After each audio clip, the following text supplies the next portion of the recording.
munculnya Yahya Waloni dan munculnya Paul Seng.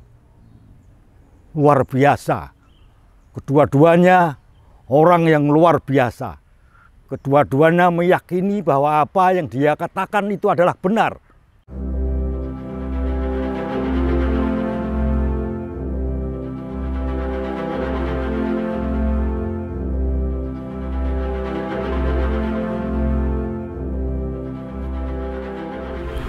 Saudara-saudara terkasih, masyarakat Surakarta, masyarakat Nusantara yang berbahagia. Selamat bertemu kembali, dan kali ini saya mencoba akan berbicara sesuatu yang sangat viral sekaligus memprihatinkan, yaitu tentang berita di medsos munculnya Yahya Waloni dan munculnya Paul Seng. Luar biasa. Kedua-duanya orang yang luar biasa. Kedua-duanya meyakini bahwa apa yang dia katakan itu adalah benar. Kedua-duanya merasa benar dan benar. Oleh sebab itu, tiba-tiba saya teringat masa muda saya. Ketika itu, saya menggarap sebuah karya dengan judul Rahwana. Saya mencoba untuk menelisik kebenaran mengapa Rahwana berbuat semacam itu. Apa yang melatar belakangi sehingga Rahwana berbuat sesuatu yang luar biasa, yang menurut khalayak umum dianggap sangat bersalah. Tapi Rahwana yakin bahwa apa yang dia lakukan itu adalah benar. Karena apa yang dia lakukan itu untuk kebesaran negerinya. Rahwana punya keyakinan bahwa apabila ia bisa melahirkan anak dari turunan Dewi Widowati, maka kelak dia akan menjadi raja yang besar yang akan menguasai seluruh jagat raya. Oleh sebab itu, karena dia yakin bahwa itu sebuah kebenaran, sesuatu yang harus dia lakukan untuk negerinya, apapun caranya dia lakukan. Lalu ada kebenaran yang lain. Kumbokarno tidak setuju dengan kebenaran yang diyakini oleh kakaknya. Kumbokarno yakin bahwa apa yang dilakukan oleh kakaknya itu salah. Dan Kumbokarno tidak setuju, menentang apa yang dilakukan oleh kakaknya itu. Dia tidak akan membela kalau terjadi peperangan antara Alengka dan Ramawijaya. Dia tidak akan ikut cawe-cawe. Tapi Rahwana juga meyakini bahwa dia adalah seorang ksatria. Dia seorang prajurit yang harus membela negerinya. Maka ketika negerinya diserang oleh kelompok dari luar, bala tentara dari Ramawijaya, Kumbokarno tetap tampil di depan. Dia tidak ingin membunuh, tapi dia tetap ingin mempertahankan bahwa dia adalah anak negeri itu yang harus mempertahankan negerinya. Meskipun dia tahu bahwa kakaknya bersalah. Dia tidak membela kakaknya, tapi dia mempertahankan negerinya. Ada kebenaran yang lain lagi. Wibisana mencoba meyakinkan kedua-duanya bahwa ada kebenaran sejati, kebenaran yang hakiki, dan itu yang harus dipertahankan.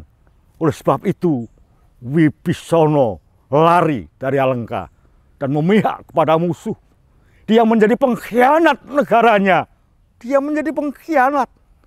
Tapi dia meyakini bahwa yang dia lakukan adalah sebuah kebenaran.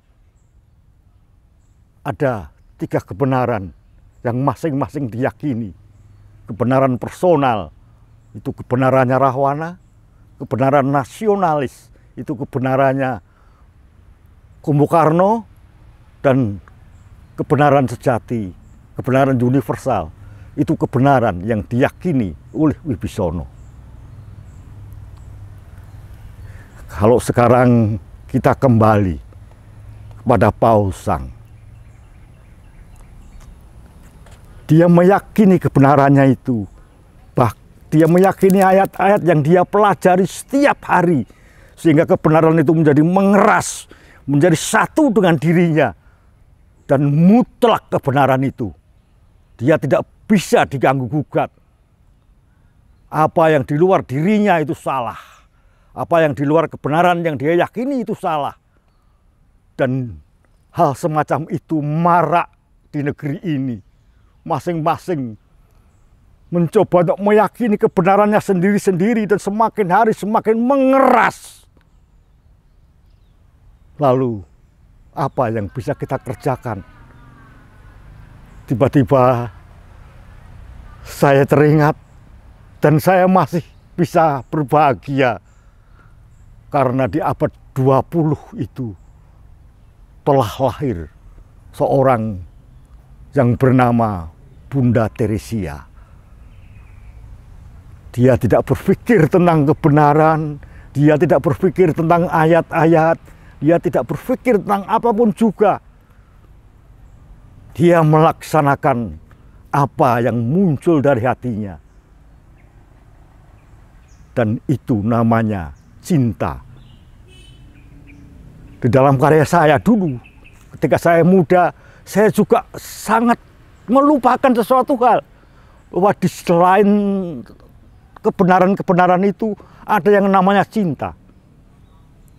Sebab cinta bisa mencairkan kebenaran.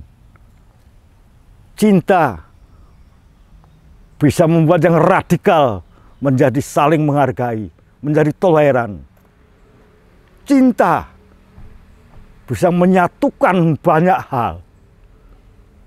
Itulah kekuatan cinta yang seharusnya melandasi hubungan sosial kita, hubungan antar manusia, antar perbedaan agama, perbedaan keyakinan, perbedaan kebenaran. Sebab cinta mencairkan segala hal. Oleh sebab itu, saya menyerukan kepada seluruh bangsa Indonesia, marilah kita belajar dari Bunda Teresia. Kita belajar dari Nelson Mandela yang mengutamakan pengampunan dan kasih daripada sekedar aturan-aturan yang ada. Di abad 20 ini, abad yang sangat gelap, tapi ada cahaya yang menerangi dengan munculnya Bunda Teresia dan Nelson Mandela. Kedua-duanya menjadi penerang. Kedua-duanya membangkitkan cinta. Kedua-duanya membangkitkan pengampunan kepada yang salah. Sebab kebenaran yang mengeras itu akan bermuara pada radikal. Akan selalu menyalahkan siapapun yang berbeda dengan kebenaran yang dia yakini. Sekali lagi, saya menyerukan, cintailah sesamamu. Cintailah semesta raya ini tanpa pandang bulu. Lihatlah matahari yang muncul setiap pagi dan tenggelam setiap sore, tidak pernah berhenti. Dia memberikan sesuatu yang dia punyai kepada siapapun juga tanpa pilih-pilih. Dari yang jenderal sampai yang pemulung, dari supir becak sampai presiden, semua diberi sinar yang sama, yang sangat berguna untuk kehidupan. Lihatlah rembulan, sinarnya membuat kita tentram, dan itu diberikan kepada semua orang. tidak pandang bulu. Siapapun yang mau memanfaatkan sinar itu diberikan. Dia tidak memandang agama, tidak memandang kaya miskin, tidak memandang berintik atau lurus rambutnya, semua diberikan dengan tulus. Marilah kita belajar dari alam itu. Kita belajar dari Bunda Teresia, kita belajar dari Gus Dur, kita belajar dari Nelson Mandela, agar kita bisa saling mengampuni, saling melihat kebenaran orang lain, dan itu merupakan kebenaran yang kita yakini. Tidak saling mengalahkan. Saudara-saudaraku, masyarakat Nusantara yang saya cintai, hari ini itu yang bisa saya sampaikan kepada kalian semua. Cobalah untuk mengerti. Jangan dibentur-benturkan. Ada Yahya Waloni, ada Paul Sang, ada siapa lagi yang saling berbenturan dan terus-menerus saling berbenturan. Kalau di dalam benturan itu ada cinta, semua akan cair jadi satu, akan menyatu, saling memaafkan, dan muncullah kasih sayang, muncullah kedamaian, dan kita akan berbahagia sebagai rakyat Nusantara. Terima kasih saudara-saudaraku, sampai ketemu di episode selanjutnya.